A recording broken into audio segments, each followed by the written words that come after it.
Assalomu alaykum qadrli yurtdoshlar. Surxondaryo radio kanali dasturlaridan o'rin olgan ma'naviyat gulshani eshittirishni boshlaymiz. Bugungi eshittirishimiz davomida islom sivilizatsiyasi rivojiga benazir hissa qo'shgan buyuk muhaddis Imom Termiziy hayoti va ilmiy meros haqida so'z yuritamiz. Bizdan yiroqlashmang.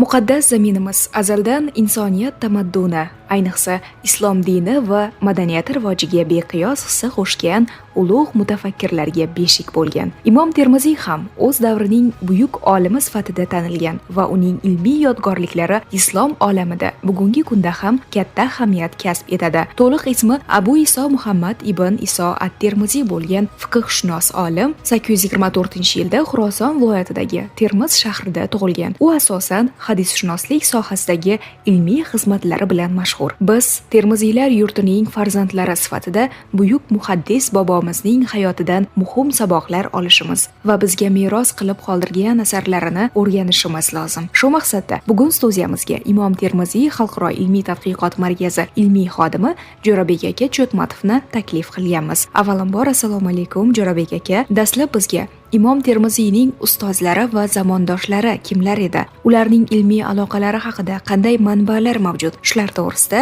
ma'lumot bersangiz. Imom Termiziy islom ilmlari ancha-muncha shakllanayotgan va ilm fan nihoyatda o'z cho'qqisiga ko'tarilib, yurtimiz birinchi renessansni boshdan kechirayotgan muhim bir davrda yashaganlar. Albatta u zotning asarlari, mana hadisga oid asarlarni oladigan bo'lsak, Sunan Termiziy, Jami' Termiziy deyiladi. Ushbu asar islom dunyosida mashhur bo'lgan 6 ta hadis to'plamlarining bittasi hisoblanadi. Bu albatta islom olamida yuzlab hadis to'plamlari bo'lgan, lekin ularning ichida eng yaxshilari 6 tasi, demak butun olimlar tomonidan tan olinib eng bir ishonchli va kerakli ilmiy manba sifatida asosiy tayanch bir asarlar sifatida tanlab olingan. Mana shularning ichida Imom Termiziyning asari ham bor, o'sha Sunan Termiziy. Albatta bu kabi asarni yozish uchun u zotning o'sha zamondosh olimlar bilan ustoz shogirdlik an'analari, ilmiy aloqalari juda muhim o'rin tutgan. Misol uchun u zotning o'z davridagi eng yirik muhaddislar 6 to'plam hadis mualliflari, o'sha mashhur yuqorida aytib o'tganimiz 6 ta hadis to'plamlari mualliflari ichidan Imom Abu Dovud, Imom Muslim va Imom Buxoriylar bilan qilgan ilmiy aloqalari ma'lum. Imom Dorimiy bilan ham. Imom Buxoriy bilan olib borgan ilmiy aloqalari juda ham mashhur va ular juda ham yaqin aloqada bo'lishgan. Hatto Nishopurda o'sha 864-69-yillar orasida 4-5 yil ular birga yashashib, o'shanda demak bir-biridan katta foydalar olishgan. Va Imom Termiziy ushbu suhbatlar, ushbu ilmiy aloqalarni o'zining Ilalul Kabir nomli asarida qayd qilgan. Shu savol-javob, Imom Buxoriy bilan savol-javobdan iborat desak bo'ladi deyarli. Hatto bu aloqalar shu darajaga yetadi, Imom Buxoriy u kishiga sizning mendan olgan foydangizdan ko'ra mening sizdan olgan foydam ko'proqdir deydi. Bu ham demak ko'rsatib turibdiki, Imom Termiziy o'sha o'z zamondoshlari bilan aloqalarida bir yuksak ilmiy natijalarga, samaralarga erishgan va nafaqat o'zini darajasi, balki ustozlarning ham darajalari yuksalishiga o'zining munosib hissasini qo'shgan. Albatta u zotning shogirdlari ham yurtimizda Movarounnahrda juda ko'p bo'lgan, ayniqsa Nasaf, hozirgi Qashqadaryo viloyatining bir qismi bo'lgan Nasafda u kishining shogirdlari juda ham ko'p bo'lgan. Samarqandda, Buxoroda, Shoshda, Toshkentda, Termizda ham inchunun u kishining shogirdlari ancha juda ko'p bo'lgan. Endi u kishi umrlarining oxirgi bir 20 yillarini albatta o'zlarining yurtlarida Termizda o'tkazganlar va katta olimlar kelib u kishidan Termizdan dars olishgan. Xususan Marvdan kelib Abul Abbos Mahbubiy Marvaziy degan olim 16 yoshligida Imom Termiziy huzuriga Termizga keldi va o'shaning kitoblarini o'zlaridan dars oldi, ta'lim oldi degan manbalarda qaydlar bor. Nishopur olimlari ham kelgan to'g'risida ma'lumotlar bor. Ko'ryapmizki, birgina shaxsiyat qanchalik bir katta ahamiyatga ega bo'lgan va o'zi yashayotgan joyini bir ilm markazlaridan biriga aylantirgan. Har bir muhaddisning metodologiyasi, rivoyatlarni tanlash va talqin qilish uslubi hadis ilmining turli yo'nalishlarini belgilaydi. Imom Termiziy hadis ilmidagi yondashuvi boshqa muhaddislardan nimasi bilan farq qiladi? Endi Imom Termiziyning albatta yondashuvi o'z davridagi muhaddislardan farq qilishi katta olimlar tomonidan ham aytib o'tilgan. Jumladan u zot Imom Buxoriyning eng yaqin shogirdlari bo'lishiga qaramasdan, u zot bilan birgalikda ko'plab masalalarni muhokama qilishlariga va o'sha hamfikr ekanliklariga qaramasdan yangi ilmiy yo'nalishlarni ochgan va bu ustoz shogirdlik an'anasi ularni bir-birini takrorlashga emas, balki yangi o'zlari uchun bir alohida bo'lgan yo'nalishlarni ochib faoliyat ko'rsatishlariga sababchi bo'lgan. Misol uchun Imom Termiziyning asari olimlar aytadiki, mavzular qamrovi kengligi bilan ajralib turar edi.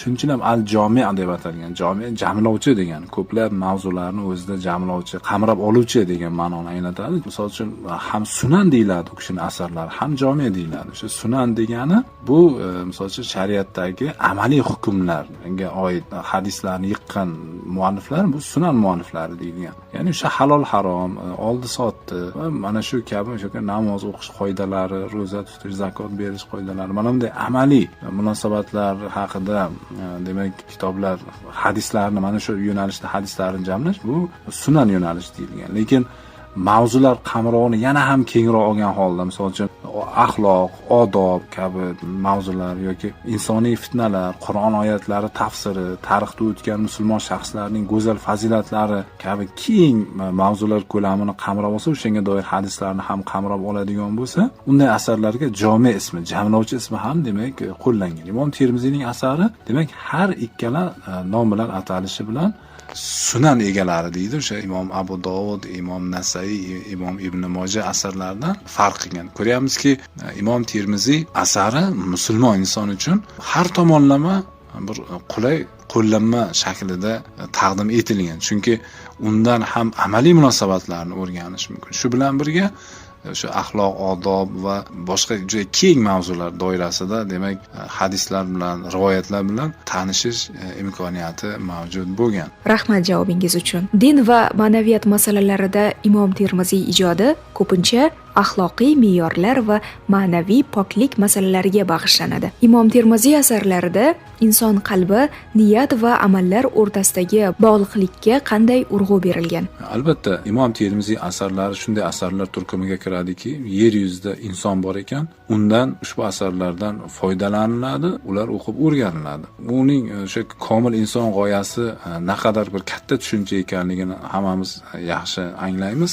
Chunki insonning o'sha tashqi tarafi, ichki tarafi va uning ichki botiniy fazilatlarning shakllanishida juda ham ko'p qirralar bor va Imom Termiziy asarlari bularning biz hammasini qamrab olgan deb bemalol aytishimiz mumkin. Misol uchun o'sha Imom Termiziy kitobida kelgan hadislarning birida aytiladiki, kimni yaxshiliklari xursand va yomonliklari xafa qilsa, o'sha kishi mo'mindir. Demak, inson bir aybdan xoli bo'lmaydi, xatodan xoli bo'lmaydi, lekin o'sha qilgan xatosidan afsuslanadigan bo'lsa, ana bu demak mo'minlik va mana shu afsuslanish kelajakda uni bu xatolarni takrorlamaslikka olib keladi. Yoki bir muhim yana bir Imom Termiziy asaridan shu hadisni keltirib o'tishimiz mumkinki, payg'ambar alayhisalom shunday deydilar: ogoh bo'lingki, albatta dunyo la'natlangan va undagi narsalar ham la'natlangan. Faqat Allohning zikri va unga bog'liq narsalar, olim va ta'lim oluvchi bundan mustasno. E'tibor qiladigan bo'lsangiz, bu hadisda juda katta falsafa mavjud. Chunki dunyoda inson mashg'ul bo'lishi mumkin bo'lgan eng yaxshi ishlar bayon qilinadi va boshqa qolgan ishlar albatta insonning vaqtini zoya qilishi o'rtaga qo'yilyapti. Chunki birinchi navbatda demak o'sha yaratuvchini yod etish va xayrli amallarga yo'nalish masalasi qo'yilayotgan bo'lsa va o'sha ilm masalasi, olim yoki o'sha ilmda ta'lim beruvchi. E'tibor qilsangiz, dunyoda mashg'ul bo'linadigan eng yaxshi narsalar mana shu 3 ta amal ekanligi, bu haqiqatda har bir insonning, har bir jamiyatning bir hayot tarzi ekanligini, bir asrlar davomida o'zini bir haqiqat ekanligini namoyon qilib kelayotgan masalalar ekanligi ko'rinib turadi. Eshittirishimizdagi ishtiroklari va berilgan javoblar uchun suhbatdoshimiz Imom Termiziy xalqaro ilmiy tadqiqot markazi ilmiy xodimi Jo'rabek aka Cho'tmatovga o'z minnatdorchiligimizni bildiramiz.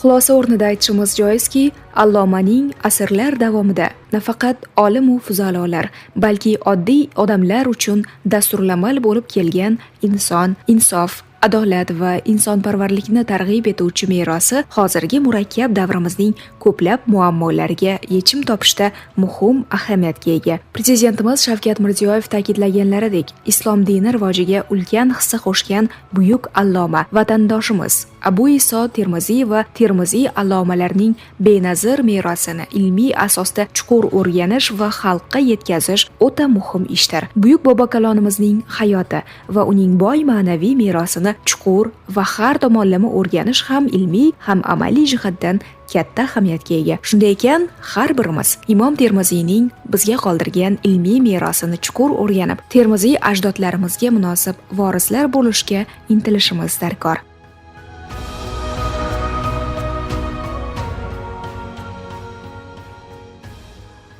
Azizlar, tinglaganingiz ma'naviyat gulshani eshittirish edi. Kelgusi eshittirishlarimizda yana havo to'lqinlarida g'oyibona uchrashguncha xayr, salomat bo'ling.